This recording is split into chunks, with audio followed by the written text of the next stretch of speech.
உலகத்தின் மூத்த தமிழ் குடியின் மாணவ நண்பர்களே, பாண்டியராஜனின் பவர் ஆஃப் மோட்டிவேஷன். அடடா, என்னடா இந்த வீட்டில் இத்தனை குழந்தைங்க இருக்குது, அப்படியே அங்கே அப்பா என்னது 11 குழந்தையா, அந்த வீட்டில் 12 குழந்தையா. 1960கள் 50களில் இதெல்லாம் சாதாரணம். ஆனால் இன்றைக்கெல்லாம் அப்படியே குறைஞ்சி 2 குழந்தை 3 குழந்தை இருந்தது 2 ஆகி 2 இப்போ 1 ஆகி இன்றைக்கி குழந்தைகள் 1 அதிகபட்சம் 2 தான் இன்றைய நிலைமை. அப்போ அத்தனை பேர் 10 பேர் 12 பேர் 15 பேர்லாம் இருந்த காலம் போய் இன்றைக்கி வீட்டுக்கு ஒரு குழந்தை வந்ததன் காரணம் அறிவியல் வளர்ச்சி, தேவைகள் அதிகமான காரணம்தான். அது அருமையான ஒரு செலவிட சொல்லுவாங்க. குழந்தை இல்லாத வீட்டில் கிழவன் துள்ளி குதித்து ஓடி விளையாண்டானா. குழந்தை கம்மியாக இருந்தாலும் இப்படி தான். கலீல் ஜிப்ரான் அழகான ஒரு வார்த்தையை சொல்லுவான். பெற்றோர்களே குழந்தைகள் உங்கள் குழந்தைகள் அல்ல, உங்கள் மூலியமாக வந்தவர்கள். உங்கள் மூலியமாக வந்தவங்களையே இது உங்கள் குழந்தை இல்லை. இதை ரொம்ப ஆழமாக யோசித்தா தான் இதன் பொருள்படுன்னு வைங்களேன். அப்போ குழந்தைகளை நம்ம எப்படியெல்லாம் சுதந்திரம் கொடுத்து வளர்க்க வேண்டுன்ற பொருள் தான் பேரண்டிங். இன்றைக்கெல்லாம் இது சாதாரணமாகிடுச்சு. நம்ம தாத்தன் பாட்டி காலத்தில் இந்த வார்த்தைகளே கிடையாது.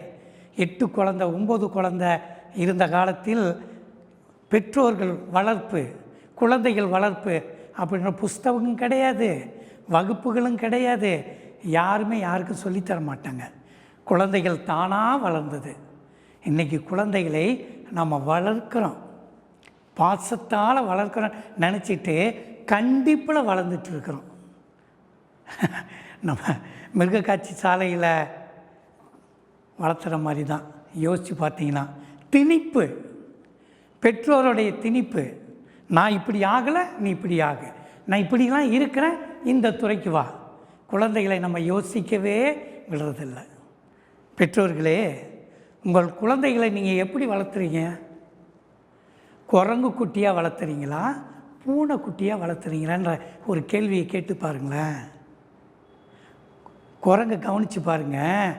அந்த தாய் குரங்கில் தோல் மேலே அடி வயிற்றில் குட்டி அம்மாவை பிடிச்சிக்கும்.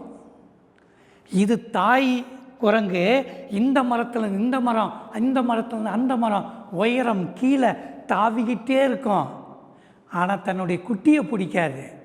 குட்டி எங்கள் அம்மா எங்கெங்கெல்லாம் தாவி தாவி போகுதுன்ட்டு அம்மாவை இருக்க கட்டி பிடிச்சிக்கும்.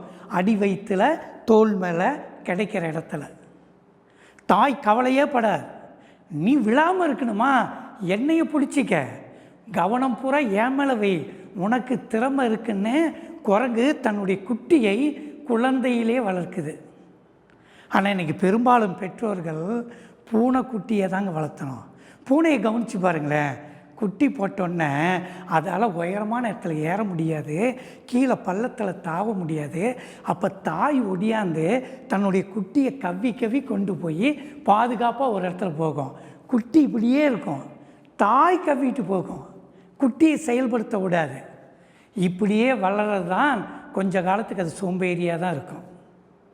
அன்பு பெற்றோர்களே, உங்கள் குழந்தைகளை குரங்கு குட்டி மாதிரி வளர்த்துங்க. அவனை நீ என்னை பிடிச்சிக்க, நான் போகிற வழியில் நீ வா. பெற்றோர்களாகிய நான் உங்களுக்கு நல்ல கருத்தை சொல்லுவேன், என் பின்னாடியே வா. பூனைக்குட்டி மாதிரி சோம்பேறி ஆக்கிறாதீங்க. அப்புறம் வளர்ந்ததுக்கப்புறம் பூனை தன்னை வளர்த்திக்குதுன்னு வைங்க. ஆனால் குட்டியாக இருக்கிற வரைக்கும் பூனை தன்னுடைய குட்டிகளை அம்மாவே வழி நடத்துது.